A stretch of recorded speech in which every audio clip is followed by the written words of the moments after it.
When I bought the house, the realtor never mentioned the mirror in the basement.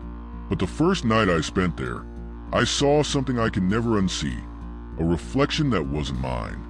And that was just the beginning. What I thought was a fixer-upper turned out to be something far worse. A living entity that knew everything about me, including the things I never told anyone. After my divorce, I wanted a fresh start. The house seemed perfect, cheap, isolated, and full of potential. I should have questioned the price, the urgency of the sale, and why the previous owners left everything behind. But I was desperate to move on. It wasn't until I started unpacking that I noticed a mirror in the basement. It was a full-length antique mirror with a tarnished silver frame. It seemed oddly out of place, leaning against the far wall of the unfinished room. Something about it made my skin crawl, but I brushed it off as my imagination. That night, as I lay in bed, the sound of footsteps echoed from the basement. I froze, clutching the covers. The house was empty, wasn't it? Summoning courage, I grabbed a flashlight and descended the creaking stairs. The mirror was there, reflecting the dim glow of my flashlight. But in the faint light, I saw something move. It wasn't my reflection. It was a shadow, standing just behind me. The unraveling. I ran upstairs and bolted the door, but sleep didn't come. The next day, I convinced myself it was a trick of the light. I avoided the basement, focusing on fixing up the rest of the house. But the house wouldn't let me ignore it. Objects began moving on their own. A chair I pushed into the corner would reappear at the table. The front door I locked would swing open. The whispers started next. At first, they were faint, barely audible. But each night, they grew louder. They said my name. They mentioned things no one could know. Old secrets, buried memories, and thoughts I'd never spoken aloud. The mirror's game. One night, the whispers led me back to the basement. The mirror seemed alive, its surface rippling like water. And then it spoke. "You can't hide from me." I stumbled back, but my reflection remained in the mirror, grinning maliciously. It spoke again, repeating my deepest, darkest secret. One I'd buried so deep I had almost forgotten it myself. I smashed the mirror, but it didn't shatter. Instead, the reflection stepped out. It wasn't just a reflection. It was me, or rather, everything I feared about myself. The house's history. Desperate for answers, I dug into the history of the house. I learned it had belonged to a reclusive family that vanished without a trace. Neighbors spoke of strange sounds, lights in the windows, and a growing unease that drove anyone who entered mad. The mirror wasn't just an object. It was the house's heart, a gateway that fed on secrets and guilt. The more I resisted, the stronger it grew. The final night, I decided to leave. I packed my car and prepared to drive away, but the house wouldn't let me. The doors wouldn't open, the windows wouldn't break, and the air grew thick, choking me with every breath. The mirror appeared in my living room. My reflection stepped out again, this time joined by others. Faces I didn't recognize, all twisted and wrong. They spoke in unison. "You can't run. You belong to us now." The twist ending. I don't know how long I've been here. The house doesn't have clocks, and the days bleed into nights. I've stopped trying to escape. The whispers have become my only companions. If you're watching this video, heed my warning. Never buy a house with a mirror in the basement. And if you find one, don't look too closely. You might not like what looks back. The mirror wasn't just an object anymore. It was alive, pulsing with an unnatural energy that seemed to feed on me. Every night, I found myself drawn to it, sitting in front of its rippling surface like a moth to a flame.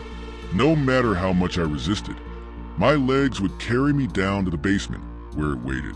It didn't always show my reflection anymore.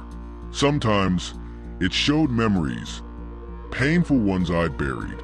Other times, it revealed nightmares so vivid I swore they were real.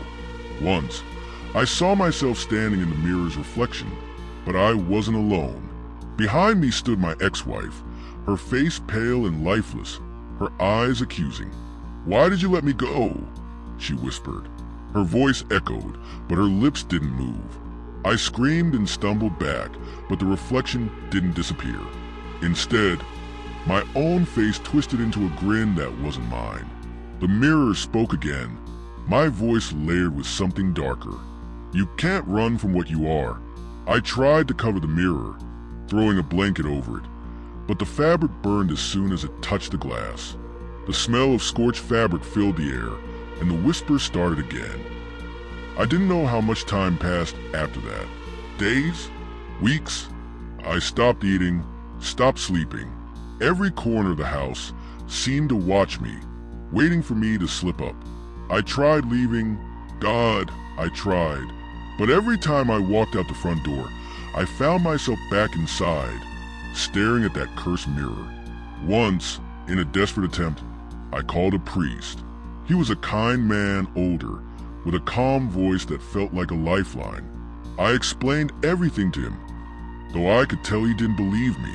He came to bless the house, clutching a crucifix and a bottle of holy water.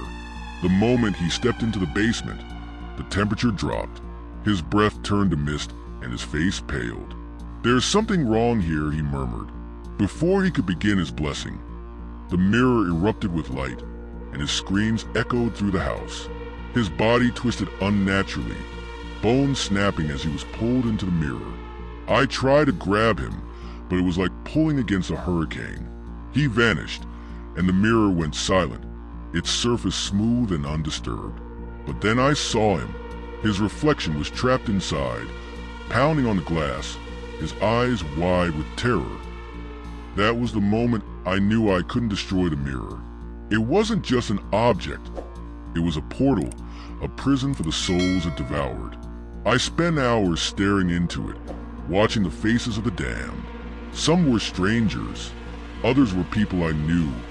My ex-wife, my parents, even my childhood best friend who had disappeared when we were kids. And then one night, I saw something worse. It showed me a version of myself, hollow-eyed, gaunt, and grinning with malice.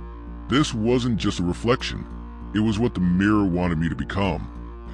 I made one last attempt to escape. I doused the house in gasoline, lit a match, and watched the flames consume it. The fire roared, devouring the walls, the floors, and finally the basement. I stood outside, coughing on the smoke, watching as the house collapsed into ash. For the first time in weeks, I felt free. But as I turned to leave, I saw it. The mirror was standing there in the middle of the rubble, untouched by the flames. Its surface was smooth and reflective, and in it I saw myself. No, not myself.